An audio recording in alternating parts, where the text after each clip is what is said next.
한동훈 위원장이랑 케미가 잘 맞으시죠? 학번 동기고. 예. 뭐 옛날에 참 법사위나- 달라요 저랑. 아 그래요? 말 빠르시고 딕션 정확하시고 저는 말이 세고 말 좀 빨리 해주세요. 말이 좀 천천히 가고 네. 옷 잘 입고 저는 뭐 후질구리하고. 아유 그래요. 그래요. 법사위나 대정부질문에서 네. 뭐 불법 체류자 질문하는 것도 그렇고 네. 뭐 약간 진짜 약속대로는 아니야? 쉽게 좀 티키타카도 잘 되고. 네, 오늘도 따뜻하게 모시겠습니다. 우리 장르만 인터뷰. 오늘 함께 해주실 분은요, 저희 장르만 여의도에도 한번 오셨던 분이죠.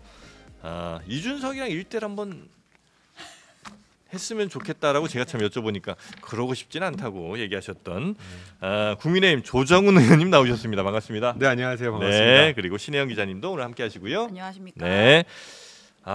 그 이후로 저희가 소개 안 해주십니까? 누구요? 이상민 크리에이터는 아까부터 앉아 있었습니다. 네네네. 네. 그래도 한 번 더 할까요? 2배 받으시는 데잖아요 출연료 그렇죠?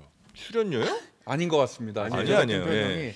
그럴 일이 없다. 원 플러스 원으로 나오신 거예요? 네, 네. 그렇습니다. 그럼 안 어차피 되지. 하루에 하는 공정과 성대모사 상식인데. 네, 성대모사 총량이 정해져 있어요. 네, 횟수로 갑니다 저희는. 알겠습니다. 네. 자 그러면 우리 조정훈 의원님 영업직이군요. 정규직이 아니고. 그럼요. 알겠습니다. 한 두 달은 아직 안 됐죠. 두 달 좀 됐나요?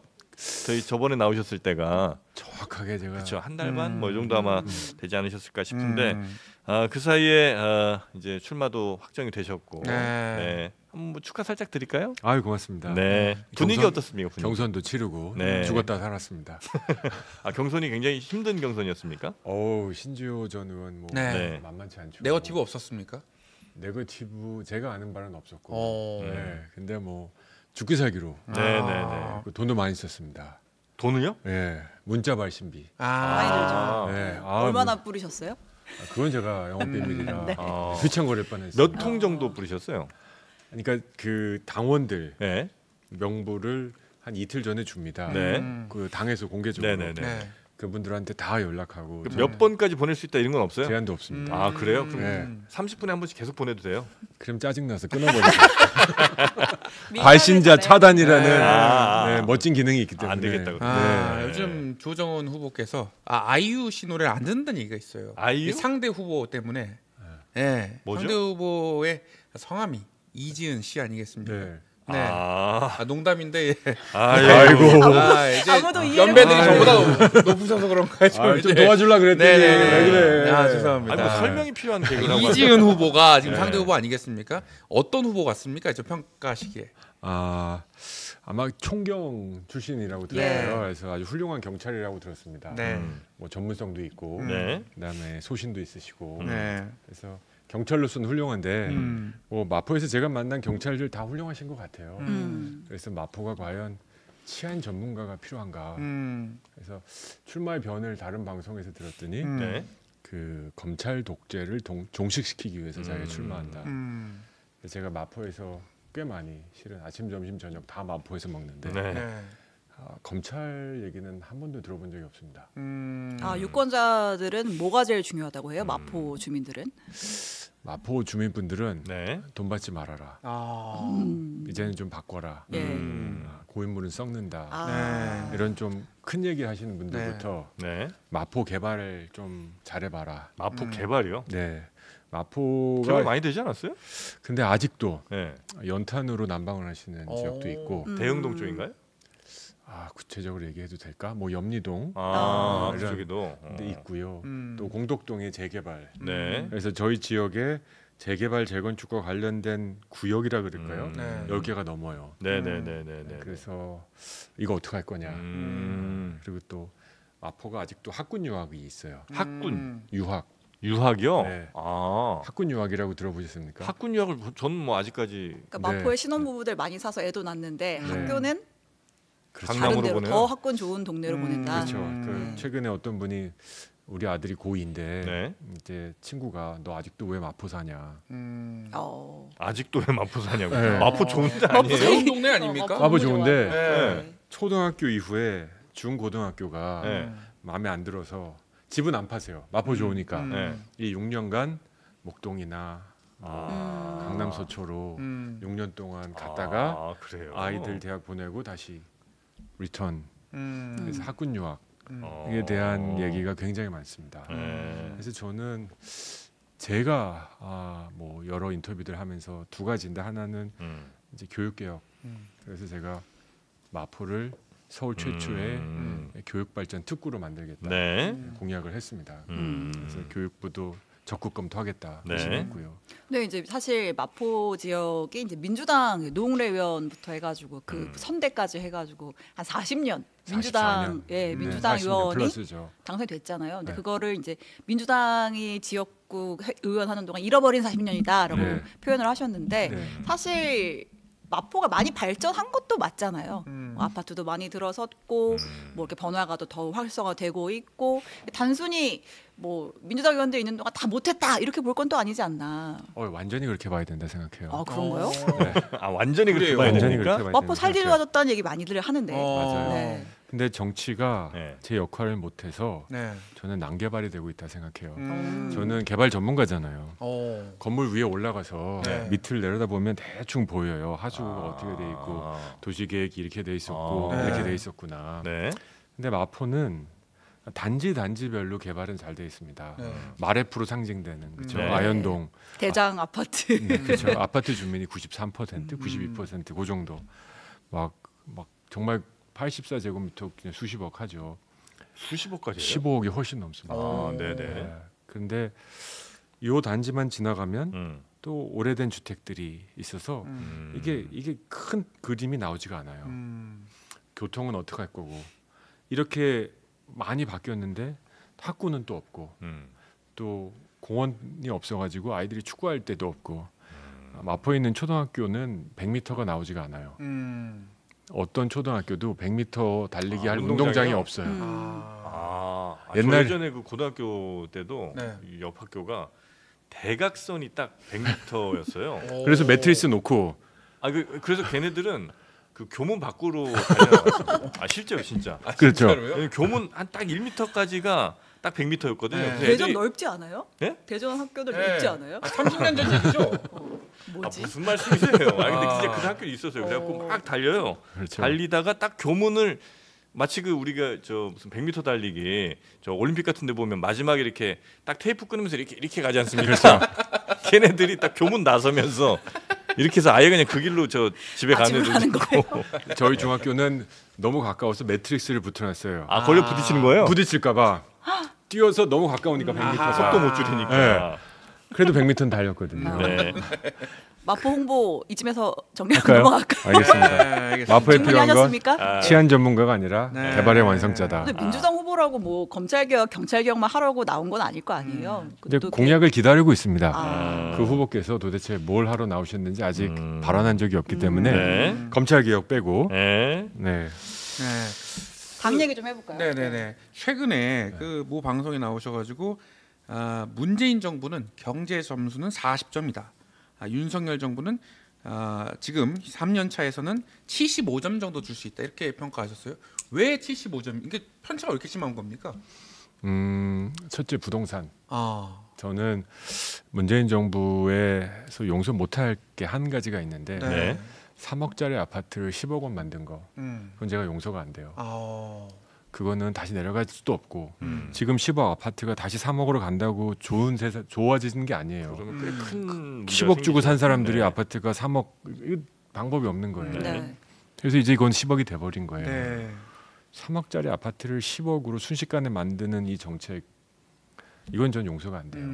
아무리 열심히 일해도 따라잡을 수 없는 세상을 만들어 버리고 제 보좌관 분이 한 분이 이제 남양주에 사시는데 네. 너무 멀잖아요 마포가. 그랬더니 그분이 이제 서울은 들어올 수 있는 사람과 들어올 수 없는 사람이 정해진 것 같아요. 너무 마음이 아파요.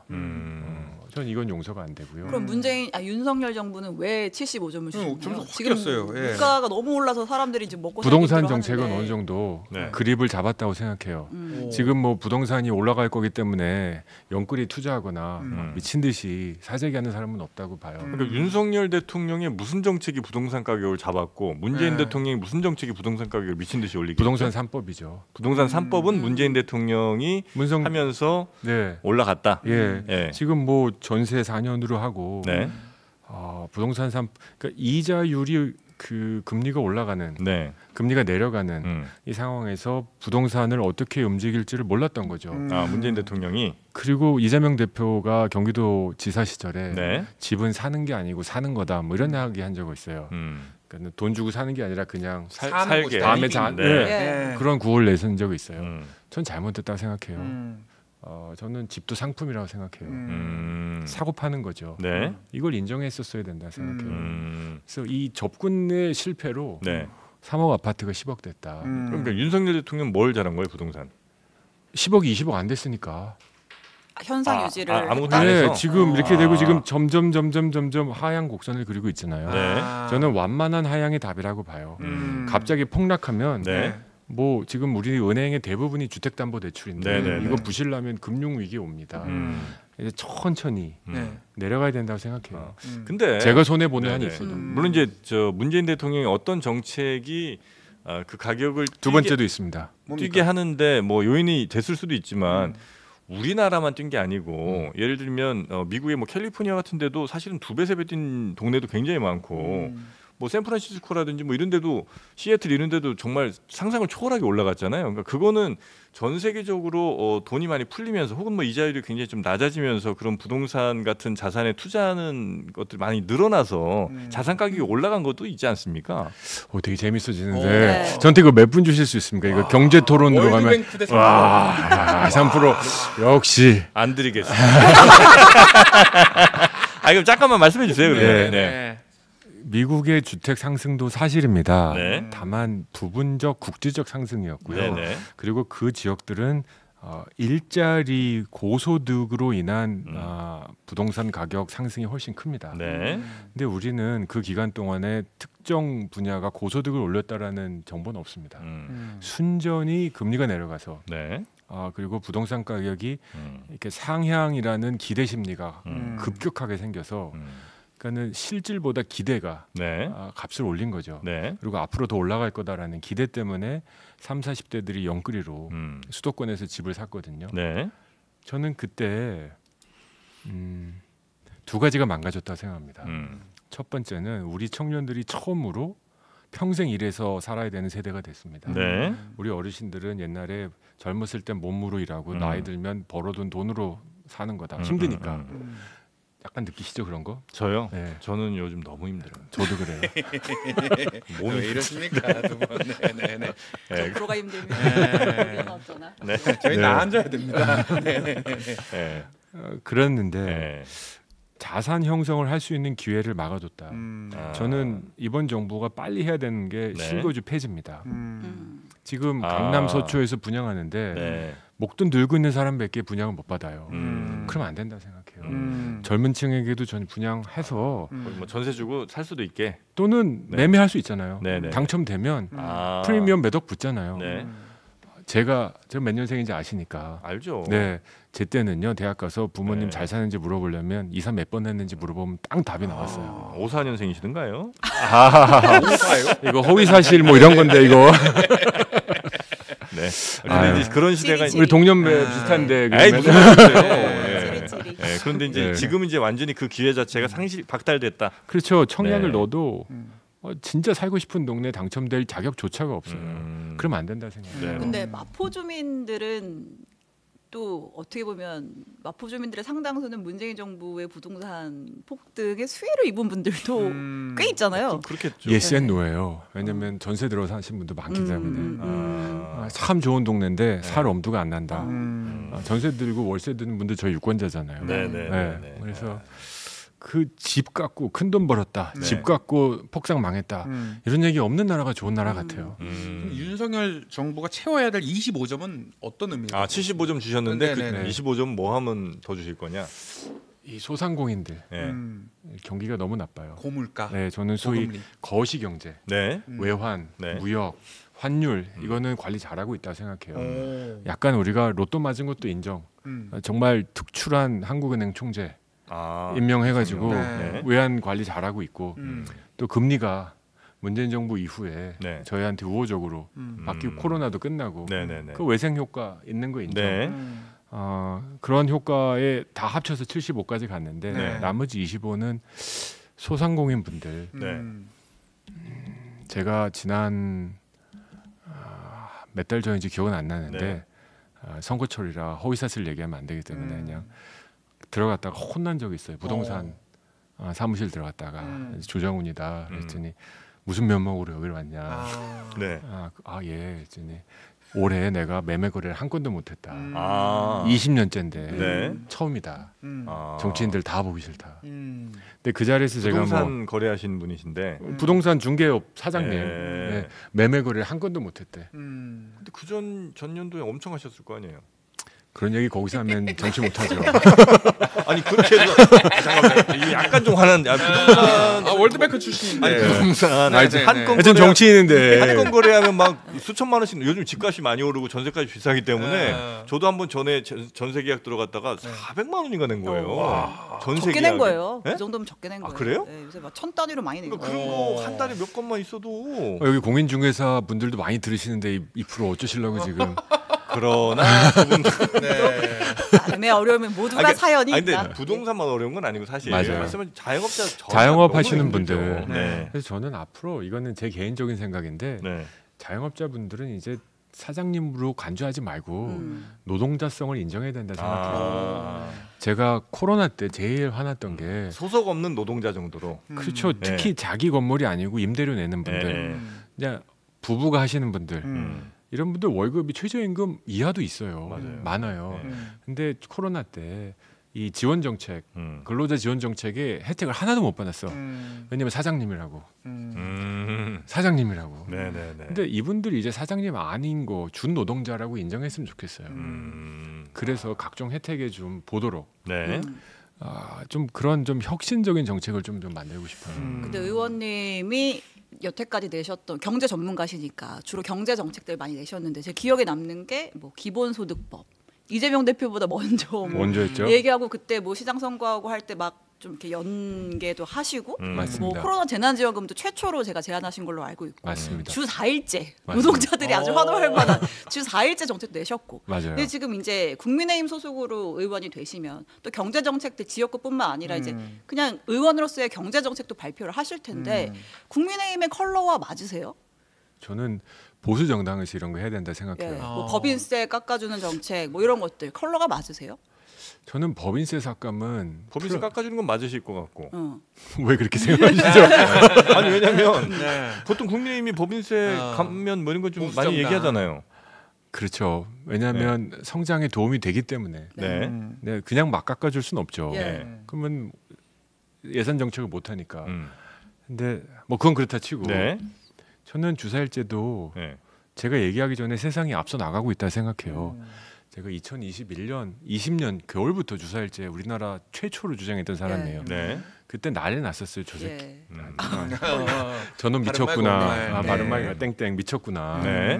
근데 그래서 저희가 하도 이럴까 해서 4 days a week 주사일제.com 홈페이지 제가 다 사가지고요. 주사일제 하는 회사들 제가 모니터링을 시작했어요. 네. 예. 근데 지금은 포기했어요. 왜요? 왜요? 너무 많아서. 주사일제 하는 데가 대통령은 노동시간 늘리자고 하잖아요. 그건 저는 이렇게 생각해요. 노동은 짧고 유연하게 하는 게 맞다 생각해요. 저 개인적 소신입니다. 이거 저는 뭐 대통령님하고 혹시 토론할 기회가 있으면 네. 제가 아직 국민의힘 신입 사원이라 간부들을 만나보지 못했는데 네, 저는 이건 얘기할 수 있다 그러니까 생각해요. 노동 시간 비정규직도, 자체는 좀 줄여야 된다. 노동은 앞으로의 미래 노동은 유연하고 짧아야 된다. 노동 시간 갖고 젊은이들을 우리 노동자를 관리할 게 아니라 그분들의 생산성을 어떻게 최대화하느냐. 네. 아주 우리 솔직하게 얘기해서 여기 계신 분들 빼고 하루에 8시간 일하는데 8시간 동안 진짜 일하는 사람이 있을까요? 저희가 설문조사를 해봤어요. 그리고 노동 전문기관에서 네. 8시간 중에 초집중하는 시간이 음. 5시간 넘는 사람 거의 없어요. 근데 아까 뭐 자영업자 소상공인도 노동자로서의 지위를 인정해준다 말씀하셨는데 맞아요. 식당 열어가지고 8시간, 10시간, 12시간 네. 쉬지도 않고 브레이크 일하시는 타임도 분들도 있지 않습니까, 지금? 많잖아요. 좋아요. 네. 저는 그래서 준 노동자성을 인정하자는 거죠. 음. 그래서 이분들을 사장님, 왜냐하면 우리 경제 정책은 시작할 때 네. 노동과 자본밖에 없었어요. 소상공인이란 카테고리 자체가 없었어요. 대리운전이 있지도 않았죠. 네. 그래서 지금 700만, 800만, 900만이나 되는 이 소상공인이라는 분류 그 체계가 네. 우리 경제 정책을 디자인할 때는 없었어요. 근데 지금 이걸 여기다 넣을까, 여기다 넣을까 지금 누더기식으로 왔다 갔다 네네네. 하니까 막 외치고 데모하면 아 그래 여기도 포함시켜 주자 이런 거예요. 소상공인에 대한 대출 정책도 없었어요. 그래서 이제 중기 벤처 부라는 게 문재인 정부 때 만들어졌는데 그거는 잘했다 생각해요. 네. 그래서 이걸 지금 어디로 가야 될까? 그건 그렇고 네. 이 정책과 주사일제 정책을 저는 병합할 수 있다고 봐요. 네. 주사일 한다고 월요일부터 금요일 그리고 진짜 필요하면 네. 야근도 할 수 있다고 봐요. 네. 네. 야근 없는 직장이 있나요? 네. 야근 없는 직장은 없다고 봐요. 하지만 전체적인 큰 틀에서 노동의 시간은 스마트하게 줄여나가야 된다. 제가 세계은행 있을 때 두 가지가 있었어요. 하나는 점심을 30분 이상 먹는 문화가 없었어요. 거의 책상에서. 하지만 6시 이후에 일하면 이게 충성의 사인이 아니라 이게 약간 무능의 영역이었어요. 도대체 뭘 했길래 6시를 넘어서 일을 하냐. 짧고 굵게 네. 일하라. 뭐 지진이 났냐. 네가 일하는 동네 짧고 굵게 일하고 컴퓨터 끄고 나갈 때 기분 좋게 나가라. 근데 그 이제 노동 특성에 따라서 업무 특성에 따라서 정말 짧고 나에게 주어진 일이 뭐 이만큼 있으면 이것만 내가 딱 끝내고 가면 되는 일이면 이제 가능하겠죠. 근데 그런 게 아닌 일도 어마어마하게 많잖아요. 예. 뭐 카페 같은 데는 손님이 있건 없건 어쨌든 계속 지키고 앉아 있어야 되는 거고, 그렇고. 뭐 게임도 맞아요. 그럴 수 있고요. 그러니까 지금 말씀해주신 거는 노동자들에게도 괜찮은 얘기 같고 사장님들한테도 괜찮은 얘기 같고 맞습니다. 기업들에게도 괜찮은 얘기 같은데 사실상 여기서 이해 충돌이 발생하는 부분들이 굉장히 많을 텐데 예를 들면 자영업자분들이 아르바이트를 고용하거나 뭐 이런 데 있어서 짧고 굵게 일하는 쪽으로 자꾸 이렇게 가면 난 한 명 고용할 걸 2명을 고용해야 되는 상황이 오잖아요. 그러니까 이런 충돌들이 있을 때 모두에게 듣기 좋은 얘기만 해서는 이거는 책임 있는 정치는 아니다라는 거죠. 예, 저는 맞습니다. 네. 저는 한 사람에게 제한된 만약에 아까 그런 노동자들이 주사일제 무슨 의미가 있느냐? 주사일제 하면 이제 36시간 플러스 마이너스겠죠. 40시간이 아니라 32시간 뭐 이 정도 될 거거든요. 네. 그러면 이제 소위 오버타임 주는 기준이 내려가는 거죠. 그렇죠? 네. 오버타임 주는 40시간 이후부터 줬는데 이제 네. 32시간 또는 4.5일째 하면 36시간부터 주게 되는 거죠. 네. 사장님이 머리 써야 된다고 생각합니다. 사장님이 네. 자 내가 이 친구를 오버타임 주면서까지 이 업에 경쟁력이 있는지 고민해 보셔야 된다고 생각합니다. 저는 그게 아니면 네. 그럼에서 저는 자동화 기계화도 이 노동의 스마트화하고 같이 가야 된다 생각해요. 네. 제가 이거에 대해서 진짜 하루 종일 얘기할 수 있는데 네. 그 정부가 고민해야 되는 거 아닙니까? 이러면? 그래서 제가 무슨 제안을 드리냐면 강제로 주사일제는 하지 말자. 그리고 저는 우리가 주 6일제에서 주 5일제 할 때 네. 은행 공무원부터 시작했었어요. 그렇죠. 근데 이건 거꾸로 가야 된다 생각해요. 은행과 공무원들은 맨 마지막에 워낙 좋은 일자리잖아요 지금. 그래서 민간부터 시작하자. 그래서 제가 민간이 주사일제 하려면 우리가 정부가 인센티브를 제공하자. 주사일제 하는 기업에 대해서. 네. 네. 그러니까 뭐냐 한번 해보시라. 네. JTBC도 한번 해보시라. 정규직 있으시면. 그러면 아무데도 못 간다. 하고 싶다. 어디 금요일날 빠질 생각하지 마요. 제가 아직도 기대하는 게 네. 작년인가 재작년에 우리 아주 유력한 통신사에서 사장님이 저를 부르셔서 강의를 부탁하셨어요. 주사일제. 전 직원 상대로. 네. 그 통신사 지금 할지 안 할지 아직 고민하는 것 같은데. 네. 그래서 그렇게 되면 이제 일단 세제 지원해드리겠다. 한번 2년 정도 해보셔라. 네네. 제가 주 5일 하다가 주사일제 한 회사에서 세계은행에서 해봤거든요. 네. 생산성 올라갑니다. 왜냐하면 목요일날 깔끔하게 끝난다는 그 느낌이 네, 너무 좋아요. 너무 좋아요.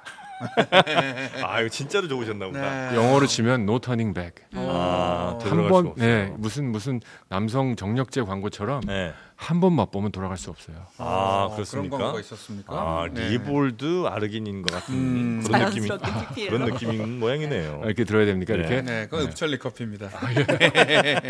의원님 네. 여전히 김건희 특검법은 반대하시고. 그럼요. 네. 그때 특검 통과했으면 대한민국 정치 두 쪽 났습니다.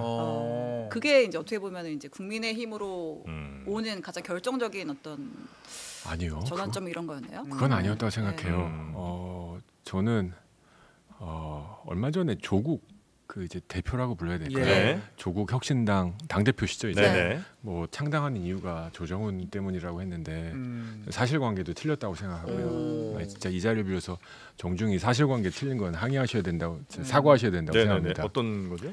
뭐 아치 이제 안건조정위원회 네. 뭐 이제 그 민영배 의원하고 저를 비교하셨는데 한참 그때는 저는 법사위가 아니라 산자위였어요. 네. 그러니까 저는 거기에 아무런 영향도 미칠 수 없는 상황이었어요. 진짜 제가 독하게 정치했으면 아마 허위사실로 고소고발했을 텐데 이제 정치 입문하셨기 때문에 이제 그건 하지 않겠습니다. 관련해서 네네. 좀 설명을 드리면 이제 네. 당시 민주당에서 검찰개혁 법안을 통과시킬 때 네. 이제 당의 안건조정위에서 법사위 안건조정에 민주당 목도 있고 국민의힘 목도 있고 뭐 무소속 또는 삼지대 목도 있는데 그때 이제 조정원 의원이 아. 우리 편을 들어줄 줄 알았는데 탈당해서 우리가 아. 그거를 못 통과시켜서 민영배를 이렇게 넣었다 네. 뺐다 한 거다 이렇게 주장을 하셨고 아, 그래서 이제 의원님은 의원을 난 이제 그- 네. 난 저는 그때 산자위였어요. 법사위 없었다. 그 앞에 있었던 분은 양양자 의원이죠. 아. 양양자 의원이 이렇게 되고 민영배 의원이 들어오셨죠. 네, 네. 의장 네. 탈당하시고 아. 저는 산자위에서 평화롭게 소상공인 정책을 논의하고 있었는데 네. 갑자기 저를 거기다가 껴넣으셨어요. 아. 그리고 창당의 원인이 조정훈 때문이다. 이건 앞뒤가 안 맞는 얘기죠. 법사위에 계셨었다면 어떤 선택을 하셨을 거예요?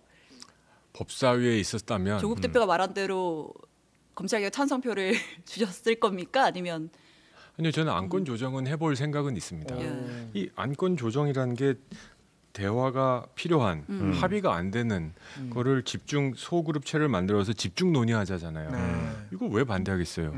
민주주의의 절차적 제도고 우리 헌법에 국회법에 허용된 제도인데. 네. 근데 찬성하기 위한 하나의 뭐라 그럴까? 그냥 경로로서 네. 그냥 형식적인 수단으로서는 반대하지만 그 안에서 진짜 찬성을 왜 해야 되고 반대하는 사람들 왜 반대하는지 논의해 볼 수 있다. 이런 토론의 장을 매일같이 열자. 전 찬성하겠습니다. 지금 그럼 조국 혁신당의 이른바 뭐 인기가 많이 좀 올라가는 현상, 뭐 바람이라고 표현하는 분도 계십니다만 이거에 대해서 굉장히 좀 맞득지 않으시겠군요. 뭐 조국 혁신당의 교육 정책이 좀 궁금해요. 교육 정책이요? 예. 네. 그 대표 아. 자녀 관련 네. 어떤 저는 정책을 낼 수 있겠냐? 조국 전 장관의 그러니까 모든 정치인은 네. 저는 상징 자본이 있다 생각합니다. 대부분은 없지만 네. 그래도 정말로 우리 국민들이 관심 있게 보는 한 줌의 정치인들은 왜 크냐? 저는 고유의 상징 자본이 있다 생각합니다. 네. 노무현 대통령이 왜 컸냐? 노무현이 상징하는 상징 자본이 있었고 박근혜 대통령은 왜 컸냐? 네. 상징 자본이 있었죠. 조국 전 장관이 정치적 상징이 뭘까요? 전 내로남불 이상도 이하도 없다고 생각합니다. 정치인으로서. 지지층에서는 검찰개혁이 뭐 네. 조 대표의 상징 자본이다. 네, 라고 탄압소서도 또 생각을 있고. 해서 또 지지하는 분들도 있잖아요. 그럼 검찰 개혁이라는 이제 검수완박을 완성시키겠다. 음. 지금 서초동에 가보시면 네. 검수완박 때문에 피해 보는 민간 소송 케이스가 너무 많아요. 그냥 어떤 법률사무소나 들어가서 물어보시면 그런 얘기를 합니다. 네, 네, 네. 저는 검찰의 권력은 견제받아야 된다. 뭐 200% 동의합니다. 네. 그리고 어떤 제도든 허점은 있다. 동의합니다. 네. 그럼 어떻게 검찰 권력을 견제할지 논의하자는 맞지만 이걸 완전히 뺏어가지고 경찰로 주자. 이게 답일까? 우리 몇 년 해보면 부작용 너무 커서 다시 돌아가자는 얘기 또 나올 수 있습니다. 특정 집단의 권력이 너무 크기 때문에 이거를 견제하자는 맞지만 이 과정에서 네. 국민들에게 들어가는 부작용이 너무 크다. 저 회계사 출신이고 경영 경제해서 네. 법률 잘 몰랐거든요. 네. 근데 어느 날부터 기자들이 전화 오셔가지고 이거 찬성할 거냐 반대할 거냐. 그때 알아봤더니 그놈의 3분의 2 캐스팅 모터가 네. 제가 된 거예요. 네, 네. 제가 얼마나 네, 핫했죠. 예. 얼마나 어깨가 무거웠는지 네. 그러니까 아는 친구 모르는 친구한테 다 전화해가지고 법률 공부를 시작했습니다. 네. 이게 찬성해야 될지 반대해야 될지 가지고 다들 야 이게 너 정치 미래가 걸려 있는데 이렇게 가야 되지 않냐 저렇게 가야 되지 않냐. 저는 그거 내려놓고 네. 진짜 좀 가르쳐 달라. 아. 당신이 나라면 어떻게 하겠냐. 검찰 출신 분에게도 물어봤고 네. 민변 출신 분에게도 여쭤봤습니다. 근데 이거는 너무 과하다.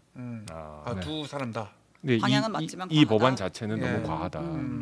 부작용이 너무 크다. 음. 정치권에서는 이 얘기가 모르지만 민간에서 일반 시민들에게 네. 법률적 보호. 그러니까 제가 가장 좋아할 거 조폭밖에 없다. 이렇게 되면 검수완박이 되면요? 네.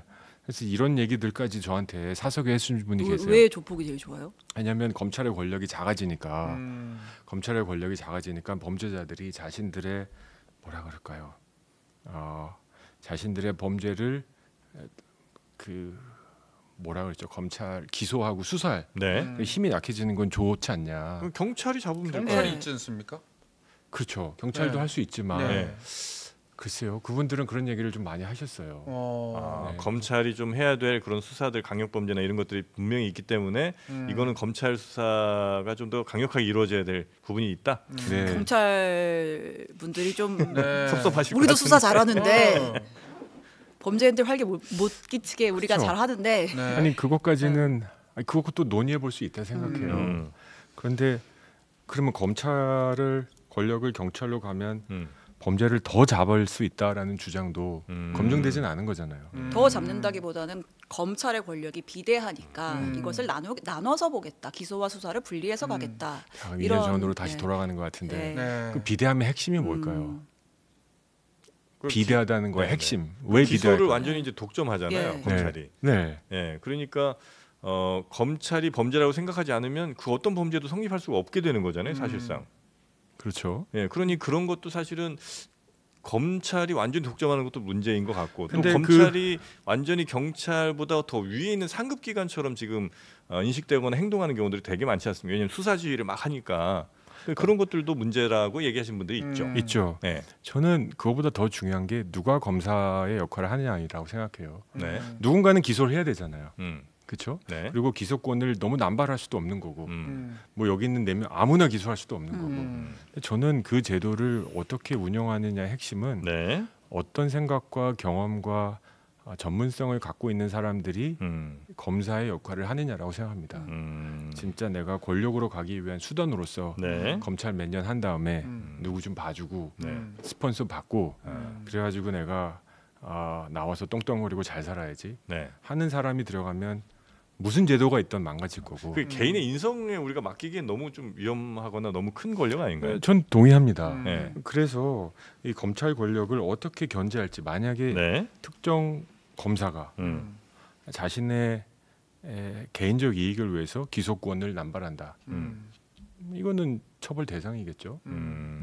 근데 이제 저는 그것보다 핵심은 그러니까 그들을 처벌하려면 검찰 누가 이렇게 남용한 걸 처벌하려면 또 다른 검찰 누군가가 해줘야 되는데 그게 좀 문제라는 거죠. 같은 검찰 내부에서 그런 것들이 잘 이루어지지도 않을 뿐더러 그래서 이제 예를 들면 뭐 경찰에서도 뭐 일정 부분의 뭐 기소권을 좀 인정을 한다든지 뭐 이런 것들이 있으면 검찰이 그런 문제가 생길 때 경찰이 이제 뭐 기소할 수도 있는 거고 그래서 이제 지금 뭐 공수처 같은 게 이제 생겨서 네. 그걸 하겠다고 하는 건데 여전히 그거 좀 공수처의 역할도 좀 미진한 것 같고 그렇죠. 불만도 좀 있는 것 같습니다. 공수처는 네. 뭐 실패한 에피소드로 끝날 가능성이 커 보이고요. 네. 그래서 국회가 있는 건데요. 법제사법위원회가 있고 검찰을 네. 피감기관으로 두고 있는 국회에서 검찰이 권력기관으로서 명백한 권력기관으로서 중립과 독립성을 네네네. 지키는지 검증하는 거죠. 네. 저희가 지금 이제 조국 혁신당 얘기하다가 여기까지 왔는데 조국 대표의 정치적 상징 자본은 조국 대표. 내로남불이라고 하셨어요. 근데 지금 국민의힘에서 공천을 받은 몇몇 분들 중에도 좀 논란이 될 만한 정치적 상징 자본을 가진 분들이 있는 것 같아요. 예를 들어 예를 들어 도태우 변호사. 네. 이분은 이제 탄핵 반대라든지 뭐 5.18 관련된 발언 이런 것들이 상징하는 것들이 있는 거잖아요. 네. 근데 결국은 공천 주는 걸로 하겠다. 네. 국민 눈높이에도 맞다라는 결론을 공관위가 내렸단 말이에요. 어떻게 평가하십니까? 전 뭐 공관의 결정이라 네. 제가 거기에 이제 왈가왈부하는 게 적절할 것 같지는 않은데요. 두 가지인 것 같아요. 일단 제가 알기로 도태우 변호사가 이제 경선을 2번 했을 겁니다. 네. 그렇죠? 이제 결선까지 가는 얼마 전에 끝난 중구성동을 결선처럼. 그래서 만약에 전략 공천이나 단수 공천이었다. 그러면 조금 더 비판의 눈초리가 있을 거라고 생각하는데. 당의 책임도 커지고. 그렇죠. 네. 근데 이거는 그 아마 대구였기 때문에 5대5였겠죠. 당원 5, 그다음에 일반 시민 예. 5. 그래서 결선까지 가서 그 지역 유권자들의 선택을 받았다. 근데 이걸 만약에 뒤집는다. 라고 하면 유권자들이 뽑은 그 선택은 무효가 되는 거거든요. 이것도 합법적인 이게 정당한가? 네. 없다라는 절차적 문제가 크게 불거질 수 있습니다. 네, 네. 그럼 절차적 문제를 떠나서 국민 눈높이에도 맞다라는 공관위원장의 발언은 어떻게 저는 평가하세요? 도태우 변호사가 이제 2번의 아마 해명서를 냈나요? 사과를 사과문인가요? 했죠? 냈다고 생각합니다. 앞으로 두고 볼 일이라고 생각합니다. 본인이 제가 이제 그분을 뭐 기피하는 건 아니니까 네. 이제 공천을 유지하기 위해서 그런 발언 쓰고 넘어가려고 했다. 그러면 임기 중에 분명히 드러날 겁니다. 네, 네, 네. 근데 그렇지 않고 버틀란드 러셀이 그랬나요? 나는 상황이 바뀌면 결론이 바뀐다. 네. 기자님은 안 그러시냐? 그래요? 9월엔 9월의 논리가 또 있는 거고. 그래서 그땐 그렇게 생각했지만 정치인으로서 또 새로운 사실들을 확인하고 내 생각이 잘못된 걸 인정한다. 네. 그런데 그때 사고가 잘못됐기에 너는 회복 불가야, 소생 불가. 네. 이것도 좀 아니지 않을까. 그러면은 지금 상대당에도 비슷한 구설에 오른 의원이 있거든요. 정봉주 전 의원. 역시 과거의 막말로 고통받고 있는데 이분도 경선을 2번 치러서 힘겹게 네. 맞아요. 후보가 됐어요. 저희는 사과도 했어요. 공천 취소해야 된다고 주장한 적 없습니다. 그렇죠. 근데 이런 분도 주장 논리로 정당한 네. 절차를 밟았으니까 앞으로 그분이 만약에 의원이 네. 된다면 네. 의정 활동에서 그런 발언을 한다면 본인의 상징 자본이 굉장히 망가질 거고 그분이 속한 정당도 뭐 지지율에서 큰 타격을 입겠죠. 저는 그분들을 공천한 민주당이나 도태우 변호사를 공천한 저희는 결국 결과 책임이다. 결과로 책임질 거다. 우리가 책임져야 될 문제다. 라고 생각하고 네. 이 문제에 대해서 당의 결정을 존중할 수밖에 없다. 지도부 한동훈 위원장 포함해서 네. 이번 공천의 결과 책임지는 거잖아요. 저는 뭐 여기서 출마했기 때문에 선거 결과에 대해서 제가 결과 책임지는 거고 뭐 그게 정치라는 업의 본질이다. 네, 네. 그럼 전혀 별건이지만 지금 하태경 의원이 이혜훈 의원한테 경선에서 져서 아까 얘기 길게 할 걸. 납득이 잘 안 된다. 주사일제 얘기 길게 할 걸. 납득이 예. 잘 안 된다라고 하셨는데 네. 어쨌든 이것도 절차에 따라서 한 거잖아요. 그러면 네. 납득이 안 된다. 좀 다시 한번 들여다봐달라. 자랑스럽습니다. 왜요? 신혜영 기자. 이것도 좋아요. 조금 적절치 않나요? 그러면? 저는 하태경 의원이시죠. 하태경 네. 의원님이 이렇게 아쉬운 마음이 있는 건 뭐 같이 경선했던 사람으로서 네. 뭐 200% 인정합니다. 진짜 죽다 살았습니다. 예. 그걸 2번이나 했으니 피 마르는 시간을 또 경선 확정부터 경선까지 선거구가 확정이 안 돼가지고 거의 한 달 제 맞아요. 기억으로 예. 몇 킬로씩 빠졌을 거예요. 근데 이 첫 번째 경선에서 1등 했는데 이렇게 네. 됐다. 숫자가 뭐 예. 어제 나온 숫자가 사실이라면 네. 주장하신 숫자가 그럼에도 불구하고 단언컨대 국민의힘의 경선에서 여론조사 결과에 영향력을 미치는 인위적 노력은 없다. 저는 확신합니다. 시스템대로 했다. 그럴 수는 없다 생각합니다. 네네. 저도 뭐 그 과정을 들어갔고 그리고 또 한 가지 아쉬운 건 그 숫자를 과연 공개하는 게 옳았을까? 내 경선 1차 득표율 얼마, 네. 2차 얼마였다. 그 3등한 후보에 대한 예의가 아니었던 것 같고 그리고 제가 알기로 그 경선 숫자에 대해서는 밖에서 나가서 얘기하지 않음을 전제로 보여준 거거든요. 네. 근데 이제 퍼센트가 그분이 사실인지도 모르잖아요. 지금 다른 쪽에서는 뭐라고 못하니까. 네. 그래서 저 같았으면 그냥 당에 재심 요청을 하고 보도자료 내고 당에 재심 요청했다. 뭐 당에서 진지하게 검토해주길 바란다. 뭐 이 정도로 넘어가셨으면 멋지지 않았을까. 4년이라는 시간을 기다린다는 게 그분들에겐 굉장히 힘든 일이더라고요. 그렇죠. 예. 만약 같이, 이번에 안 된다고 생각하면 같이 경쟁하셨던 신지호 후보와는 관계가 좀 어떻습니까, 우리 후보님? 쿨합니다. 어. 네, 그리고 경선 그분이 아니면 우리가 그러니까 후보님이 네. 쿨한 쿨하다고요? 관계라는 것만큼 많은 아니, 해석을 네. 그렇게 하는. 그분이 그분이 굉장히 슬플 테니까 쿨하면 그분이 쿨해야지 왜 아. 조정훈 후보가 쿨해요? 아니, 우리 둘 다 네. 정말 그 격한 경선이었습니다. 최선을 다했고 네. 뭐 바둑으로 치면 뭐 매수 봐주고 이런 거 없는 핸디캡 없이 싸우는 그런 경선이었고 네. 이제 결과가 이렇게 났는데 음. 그 다음 날 제가 선배님 제 나이도 위고 대학도 선배셔서 예. 바로 연락드리고 싶었는데 당일 연락드리는 건 좀 도의가 아닌 것 같아서 연락드렸습니다. 하여튼 바로 연락 오셔서 우리 사무실로 와서 차 한잔 합시다. 그래서 했고 그 또 차는 검증을 한번 해보셨고요. 네. 농담입니다. 김희상궁은 데려가지 않았습니다만 네. 차를 한잔 하시면서. 네, 그래서 뭐 이런 얘기 고생했다. 네, 그 이제 이겨야 된다. 네. 이제 마포가 이게 네. 분열의 흑역사가 있는 동네입니다. 네네. 몇 년 얼마 전에 이제 공천받은 안대희 대법관 네, 이제 반대해서 나가가지고 탈당하셔가지고 이제 삼자 구도가 돼가지고 진 경험이 있었거든요. 네네네. 그래서 그러지 않았으면 좋겠다. 했더니 왠지 그랬나 했더니 본인께서 도봉에서 출마하실 때 18대 때. 네, 공천을 받았는데 그 지역위원장이 출마를 또 했구나. 전혀 안 도와주셨다고 하더라고요. 너무 힘들었다. 그래요. 네, 나는 그 경험 당신한테 주고 싶지 않다. 아. 그래서 그 다음 주 월요일 날 오셔가지고 네. 지지 선언 해주셨어요. 그래요. 네, 그래서 또 같이 선거 좀 도와주시고 이제 앞으로 도와주실 예정입니다. 네. 도와주실 예정이죠. 네. 예, 이제 선대본부를 발족하니까. 네. 네. 아직 한 건 아니고. 네, 이번 토요일 날 네네네. 발족합니다. 네. 아니 이 질문을 왜 드렸냐면 그렇다면 이혜훈, 하태경, 이영 이 세 분의 봉합은 또 어떻게 해야 될지 네, 좀 조언을 좀 해주세요. 쉽지 않나 봐. 봉합 안 돼야 되는 겁니까? 봉합해야죠. 해야죠. 네. 근데 이거는 또 시간이 약이다고 하기에는 시간이 너무 없고. 이건 탈락한 분들이 마음을 먹어야지. 맞아요. 된 분이 아무리 하려고 그래도 맞아요. 쉽지 않죠. 이긴 분의 입장에선 뭐 뭐래도 할 수 있겠지만. 뭐락도 할 수 있죠. 네. 뭐 절이락도 10번 하려면 할 겁니다. 네. 근데 이제 경선에서 진 마음이란 게 이게 네. 아이고 이거 뭐에 비유할 수 있을까? 또 너무 아슬아슬했고 맞아요. 또 너무 거물급들이시고 하다 네, 그래서 보니까 네. 경선에서 안 된 분들의 마음을 제가 짐작하는 것 자체가 예의가 아닌 것 같아요. 한동훈 위원장이랑 케미가 잘 맞으시죠? 네, 뭐 학번 동기고 예. 네, 비슷하고 예. 뭐 옛날에 참 법사위나- 달라요 저랑. 아 그래요? 말 빠르시고 딕션 정확하시고 저는 말이 세고 말 좀 빨리 해주세요. 말이 좀 천천히 가고 네. 너무 톤도 느리게. 다르시고. 네. 옷 잘 입고 저는 뭐 후질구리하고 아유, 그래요.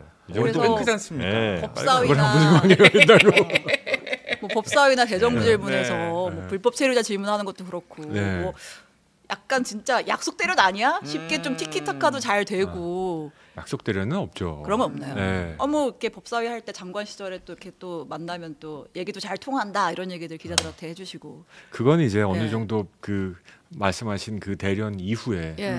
저 친구 하여튼 네. 저분 꽤 말이 통한다라고 네. 이제 나중에 느껴서 네. 네. 특히 이민 정책 갖고 예. 얘기를 좀 해보자. 저는 한동훈 장관이 전 장관이죠 지금 네. 위원장이 외국인 정책에 관심 있으리라고는 기대를 이민법 못했어요. 관련해서 굉장히 네. 예. 그래서 제가 이민법 얘기를 했더니 네. 굉장히 뭐 모르는 거 있으면 좀 가르쳐 달라. 그래서 한번 보자 했더니 네, 네, 흔쾌히 네. 만났습니다. 그래서 당도 잘 이끌어 왔다고들 하는데 당내에서는 이제 슬슬 글을 갈 줄 알았어. 이제 슬슬 좋아.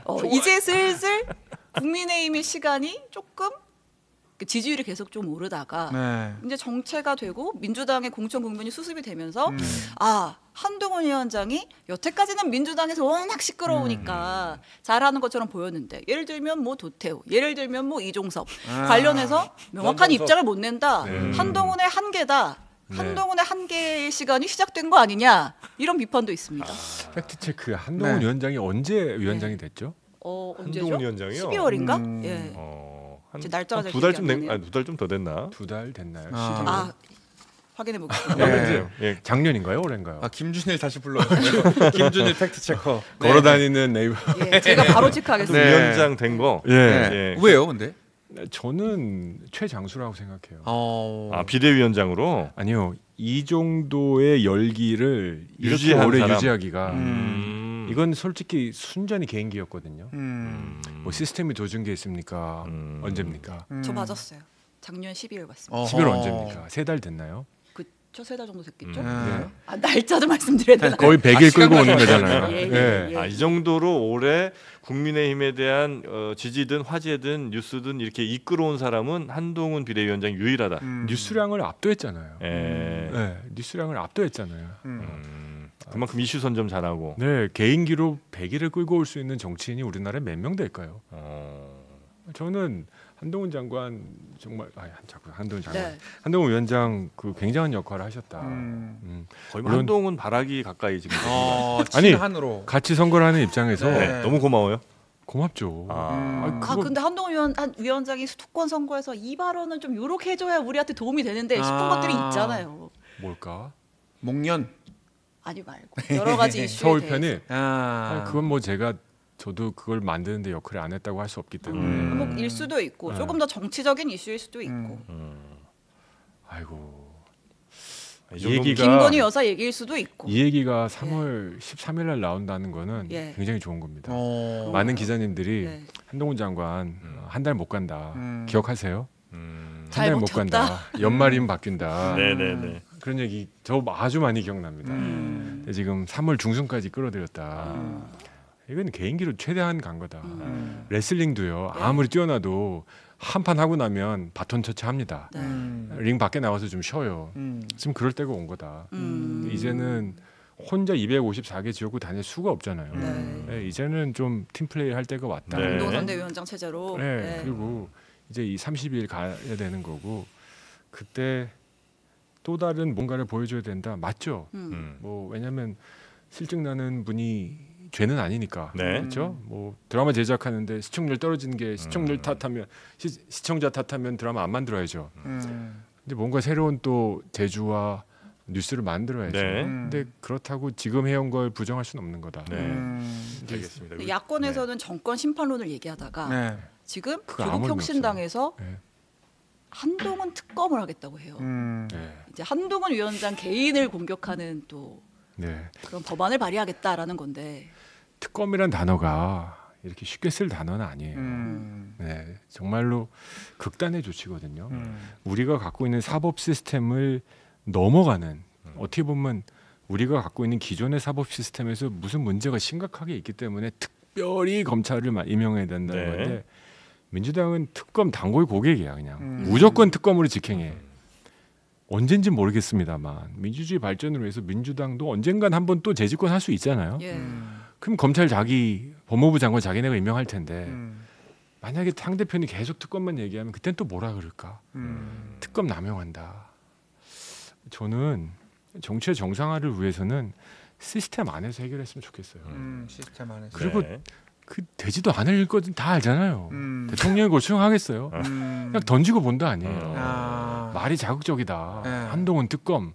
야 이런 조어도 되구나. 네. 자극적인 거 막 MSG 뿌려대기 시작하는 거죠. 국민들을 너무 현혹한다고 보시는 거군요. 그렇죠. 어. 아니 한동훈 특검을 대통령이 받을 거라는 여론조사가 그래서 좀 이러지 않았으면 좋겠고 네네네. 좀 알겠습니다. 민생 전쟁을 좀 했으면 좋겠어요. 근데 모든 저희 방송 나오시는 거의 모든 정치인분들이 네. 제발 이제 그런 정쟁 좀 그만하고 민생 얘기 좀 하자고 다 얘기하시는데 네. 결국 그분들 딱 모여 있으면 마치 그 예비군 한 분 한 분은 다 훌륭한데 이렇게 한 번에 모아놓으면 그 예비군 네. 펌한데 아 그렇습니까? 아니요 제가 예비군 많이 저도 그래 해봐서- 비유 네, 네, 네. 비유. 네. 그러면 자, 이종섭 전 시간이 장관 20분에 안 나가셔야 됩니까? 돼. 예. 뭐, 이종섭 전 장관 그 그거 하나만 딱 호주대사로 끝으로. 이제 가지 네. 않았습니까? 이 부분은 좀 어떻게 평가하십니까? 총선 끝나고 가지. 아 아, 이건 좀 아쉽다. 대처가 좀 가시더라도 미숙했다. 총선 끝나고 가지. 아. 윤석열 대통령은 뭐 호주에 뭐 특별히 네. 바쁜 것도 없는데. 우리 후보님 선거에 도움이 됩니까 안 됩니까?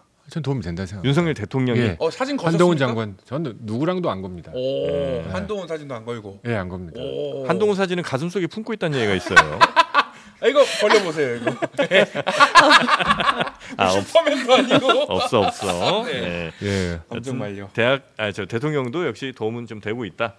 그럼요. 저희는 말씀드린 대로 집권당으로서 해드릴 수 있는 게 많습니다. 재개발 문제도 그렇고. 네네네네. 저는 제가 만난 분들 검찰 얘기 진짜 한 마디도 안 하세요. 네네네. 그래서 집권당으로서 민생에. 인생 얘기를 좀 해보고 싶습니다. 네, 알겠습니다. 자, 우리 조정훈 후보님 모시고 생각보다 또 오래 계획보다 네. 너무 네. 오래 이렇게 또 말씀 좀 나눴는데 끝으로 저 댓글 중에 하나 이런 거 있어서 소개해드리고 마무리하겠습니다. 옷은 국민의힘 옷을 입고 있지만 입술을 보니 개혁신당 색깔 입술이다.